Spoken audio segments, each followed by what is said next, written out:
Okay, golfers, we've got our electric tape back out, and today I'm actually putting it on Jake.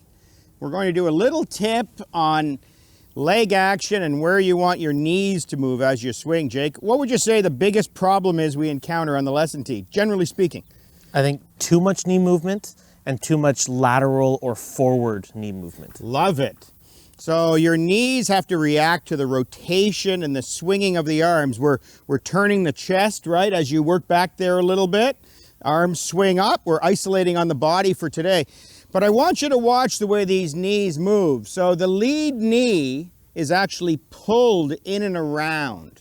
What doesn't it do, Jake? Show us what we see all the time with that lead knee and how it moves. Yeah, the most important thing with the lead knee is we don't want that knee moving forward onto your toes, which does a couple of things. It really messes with the tilts in your body, makes it difficult to turn properly. Puts the weight on your toes here too. Absolutely. Right? You'll fall forward. So you need to understand that knee has the appearance of working forward as we're rotating back, but we don't want the knee to travel, in this case, towards the camera, right? And I think a lot of people mistake that. They kind of pick their foot up and move their knee forward, and that's really bad leg action, right? Agreed. Okay, so let me jump over here. What about the back knee?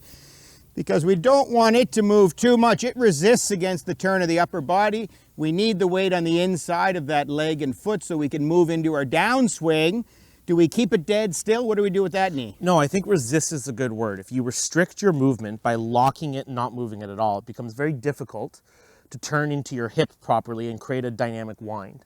However, when I do turn, because my shoulders are turning my hips and that's what turns my knee is just rotating in space slightly more than it's moving, again, laterally or forward. Yeah, I really like that. Everyone can see we've got this white tape. Go back to the start. So the knee maintains its integrity. It doesn't slide laterally, but it does rotate. Don't try to lock that knee down too much because that will avoid the load and prevent you from really swinging with power. So when we move, first of all, the knees don't really initiate. They're following as the upper body is leading the coil.